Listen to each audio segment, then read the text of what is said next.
नमस्कार जोहार। चले जानते हैं झारखंड की ताजा खबरों को, लेकिन उससे पहले अगर आपने अभी तक इस चैनल को सब्सक्राइब नहीं किया तो सब्सक्राइब कर लें, जिससे कि आपको झारखंड की ताजा खबर रोजाना मिलती रहे। सबसे पहली बड़ी खबर, सीएम हेमंत सोरेन बेरोजगारों को दे रहे रोजगार। अब धनबाद में 10,000 युवाओं को देंगे ऑफर लेटर। झारखंड सरकार बेरोजगारों को रोजगार देने की मुहिम में जुट गई है। श्रम नियोजन, प्रशिक्षण एवं कौशल विकास विभाग लगातार रोजगार मेला सहित अन्य कार्यक्रमों में बेरोजगार युवकों को रोजगार देने के काम में लगी है। 29 अगस्त को धनबाद में भी मुख्यमंत्री हेमंत सोरेन का कार्यक्रम होने जा रहा। इस कार्यक्रम में 10,000 युवकों को रोजगार संबंधित ऑफर लेटर उनके हाथों में दिया जाएगा। उत्तरी छोटा नागपुर के 7 जिलों में से युवक ऑफर लेटर लेने धनबाद पहुंचेंगे। धनबाद में ही मुख्य कार्यक्रम का आयोजन भी किया जाएगा।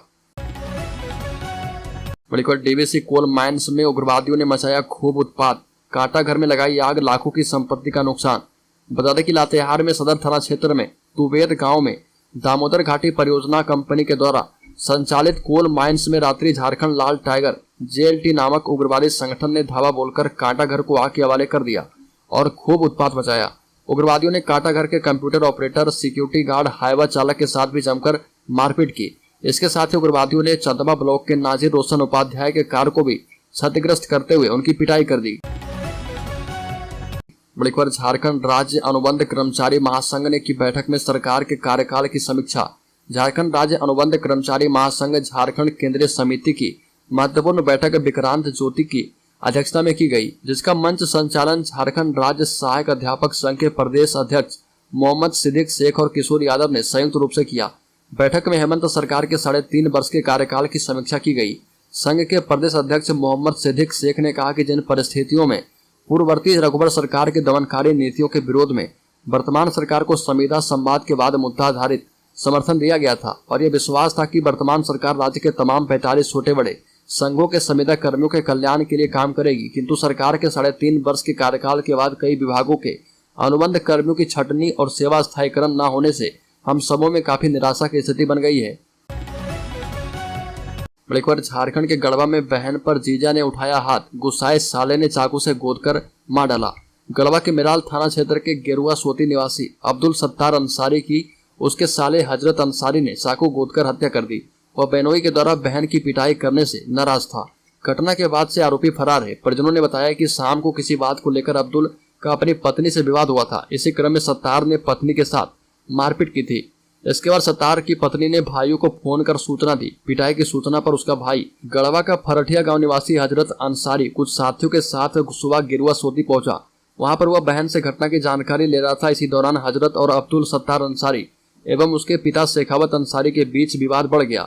विवाद इतना बढ़ गया कि हजरत अंसारी और उसके साथियों ने मिलकर अब्दुल सत्तार को ताबड़तोड़ चाकू से गोदकर घायल कर दिया। बड़ी खबर, झारखंड में मानसून की बेरुखी का दिख रहा असर। रुक्का डैम, हटिया डैम और कांके डैम का जलस्तर घट रहा। बता दें कि इस वर्ष मानसून की बेरुखी का असर राजधानी रांची के तीनों डैमों पर पड़ा है।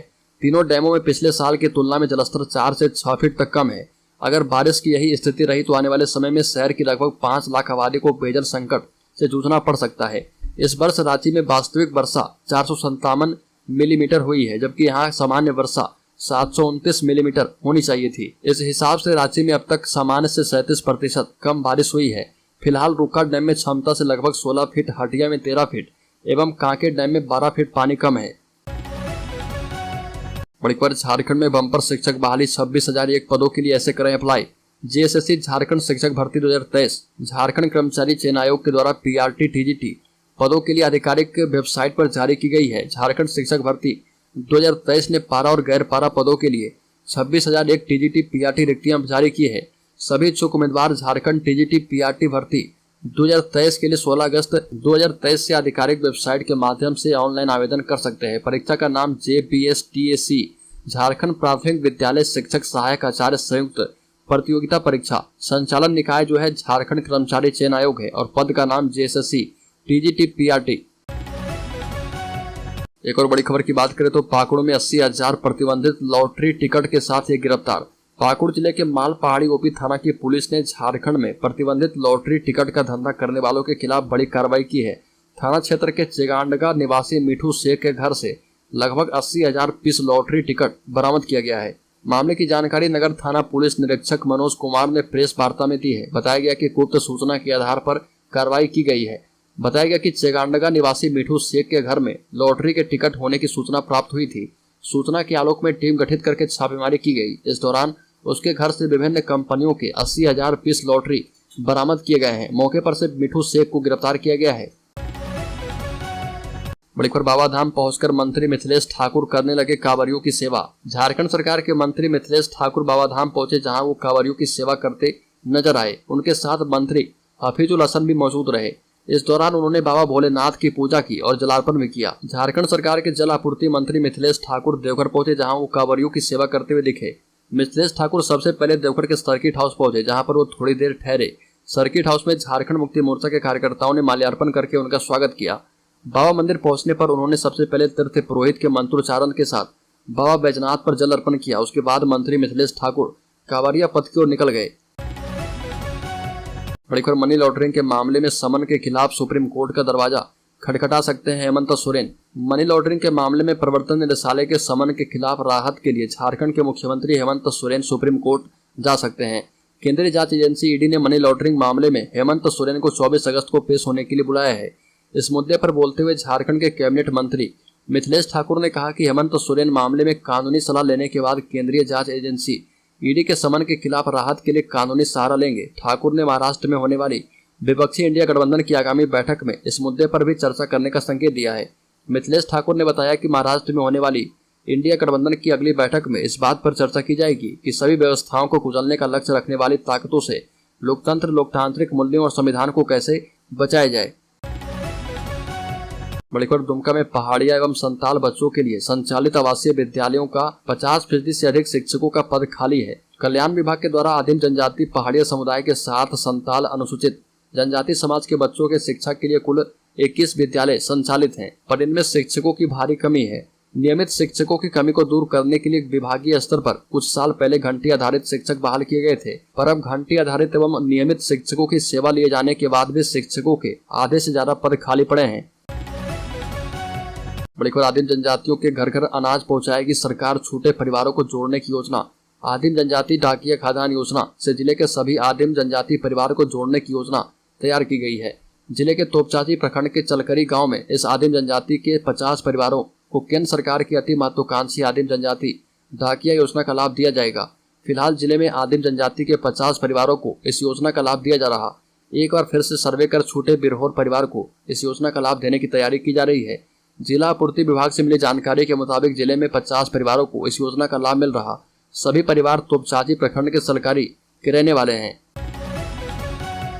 बड़ी खबर, छत्तीसगढ़ से पलामू आ रही बस से हथियार बरामद, 8 पिस्टल समेत कई हथियार बरामद किए गए, एक गिरफ्तार किया गया है। छत्तीसगढ़ से पलामू आ रही एक यात्री बस से बड़ी संख्या में हथियार बरामद किए गए। यह हथियार गैंगस्टर सुजीत सिन्हा का बताया जा रहा। हथियारों की बरामदगी यात्री बस में जांच के दौरान हुई है। पलामू पुलिस ने एक व्यक्ति को गिरफ्तार भी किया है। पुलिस इसे कुख्यात डॉन सुजीत सिन्हा गिरोह के खिलाफ बड़ी सफलता मान रही है। पलामू पुलिस ने यात्री बस से 8 पिस्टल समेत कई हथियार बरामद किए हैं। बरामद सभी हथियार सेमी ऑटोमेटिक हैं, जिनकी बाजार में लाखों रुपए में कीमत है। आशंका जताई जा रही है कि किसी बड़ी घटना को अंजाम देने और गिरोह को खड़ा करने के लिए हथियारों को मंगाया जा रहा था। बड़ी खबर, भाजपा की संकल्प यात्रा के दौरान पाकुड़ विधानसभा के बरहरबा स्टेशन परिसर में प्रदेश अध्यक्ष बाबूलाल मरांडी ने हेमंत सरकार और कांग्रेस पार्टी पर जमकर हमला बोला। लोगों को संबोधित करते हुए कहा कि साहिबगंज और पाकुड़ में घुसपैठियों को अवैध रूप से बसाया जा रहा। भाजपा की सरकार बनी तो ऐसे लोगों को चुन चुन कर निकाल फेंका जाएगा। साथ ही कहा कि डेमोग्राफी चेंज होने से सबसे अधिक असर आदिवासी समाज पर हुआ है। संथाल में आदिवासियों की संख्या 35% से घटकर 24% हो गई है। बाबूलाल मरांडी ने कहा कि प्रधानमंत्री मोदी ने भारत को भ्रष्टाचार मुक्त करने का आह्वान किया है, किंतु झारखंड में भ्रष्टाचारी सत्ता में काबिज है। यूपीए जितना भी नाम बदल ले कोई काम नहीं आने वाला है। कांग्रेस की सरकारों में चोरी घोटाले की चर्चा होती है, जबकि भाजपा की सरकार में विकास की चर्चा होती है। राज्य में डेंगू का केस इस माह तेजी से बढ़ रहा। जुलाई तक झारखंड में 169 केस दर्ज थे, जबकि 1 से 20 अगस्त तक 100 से ज्यादा केस की पुष्टि हुई है। इतने केस बढ़ने के साथ ही लोगों में डेंगू को लेकर डर होने लगा है। इतने केस में सबसे ज्यादा मामले पूर्वी सिंहभूम जिले में मिले हैं। वहीं स्वास्थ्य विभाग की जुलाई तक की रिपोर्ट की माने तो रांची में 20 केस की पुष्टि हुई थी, जमशेदपुर में 80, साहिबगंज में 30 समेत अन्य जिलों में केस 10 के नीचे थे। बताते चले कि इतने केस बढ़ने के साथ ही जिला के अस्पतालों में प्रखंड स्तर पर आइसोलेशन के लिए 10 बेड सुरक्षित किए गए हैं। लोहरदगा लातेहार सीमा पर स्थित बुलबुल जंगल में पिछले साल चलाए गए ऑपरेशन डबल बुल के दौरान 28 हथियार और गोला बारूद बरामदगी मामले में राष्ट्रीय जांच एजेंसी NIA ने पूरक चार्जशीट दाखिल कर दी है। रांची स्थित विशेष कोर्ट में दायर चार्जशीट में 16 आरोपियों के नाम शामिल हैं। चार्जशीट में कहा गया कि 1 करोड़ रुपए के इनामी नक्सली पोलित ब्यूरो सदस्य प्रशांत बोस उर्फ बूढ़ा की गिरफ्तारी के बदला लेने के लिए नक्सलियों ने पूरी तैयारी कर रखी थी, इसलिए उन्होंने बूढ़ा पहाड़ पर हथियार और गोला बारूद जुटाया था। इसका नेतृत्व 15 लाख का इनामी नक्सली रीजनल कमांडर रविंद्र गंझू कर रहा था। NIA ने इन आरोपियों के खिलाफ IPC शस्त्र अधिनियम, विस्फोटक पदार्थ अधिनियम और UAPA के तहत चार्जशीट की है। ऑपरेशन डबल बुल करीब 20 दिन तक चला था। इस दौरान 1 नक्सली मारा गया, जबकि 1 जोनल कमांडर, 3 सब जोनल कमांडर, 1 एरिया कमांडर और 6 सक्रिय सदस्य गिरफ्तार किए गए थे। बड़ी खबर, धनबाद में लगेगा रोजगार मेला। 29 अगस्त को ऑफर लेटर बांटेंगे CM हेमंत सोरेन। 7 जिला के 10,000 युवाओं के हाथ होगा रोजगार। 29 अगस्त को मुख्यमंत्री हेमंत सोरेन धनबाद में होंगे। उनका धनबाद में एक बड़ा कार्यक्रम होना है। उनकी यात्रा बेरोजगार युवाओं के लिए महत्वपूर्ण होने वाला है।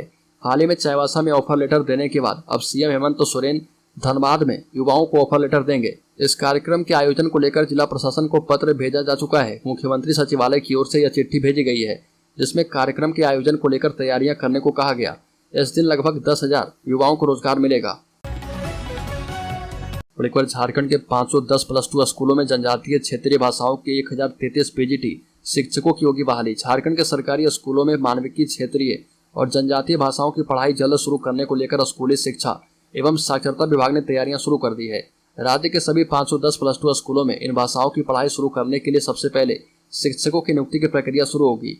इसके लिए विभाग ने मानविकी, क्षेत्रीय और जनजातीय विषय के 1033 स्नातकोत्तर प्रशिक्षित शिक्षक PGT का पद सृजन करने का प्रस्ताव तैयार किया है। यह प्रस्ताव प्रशासकीय पदवर्ग समिति को भेज दिया गया है। वहां से अप्रूवल मिलने के बाद जल्द ही नियुक्ति की प्रक्रिया शुरू होगी। झारखंड OBC आरक्षण मंच ने 27% रिजर्वेशन का प्रस्ताव किया पारित। झारखंड OBC आरक्षण मंच के तत्वाधान में राज्य स्तरीय वार्षिक सम्मेलन का आयोजन पुराने विधानसभा परिसर में आयोजित किया गया। इसे लेकर मंच के द्वारा 12 सूत्री प्रस्ताव पारित किया गया, जिसमें मुख्य प्रस्ताव आरक्षण अधिकार को लेकर संविधान दिवस पर महारैली के आयोजन की घोषणा की गई। मंच के केंद्रीय अध्यक्ष कैलाश यादव ने बताया कि OBC सहित SC/ST और माइनॉरिटी का राजनीतिक तौर पर हो रहे शोषण और सामाजिक रूप से बरगलाने का जो प्रयास बीजेपी के द्वारा किया जा रहा है, उससे स्पष्ट है कि 2024 के चुनाव में इन वर्गों के मौलिक अधिकारों के हनन का प्रयास की तैयारी है। झारखंड में बीजेपी की सरकार आते ही OBC को मिलने वाली 27% आरक्षण को घटा दिया गया था। इसके बाद हेमंत सरकार ने इसे 27% करने की बात कही, लेकिन सरकार बनते ही इन्होंने भी केंद्र सरकार को ही अनुशंसा भेज दिया, जो कि उचित नहीं था।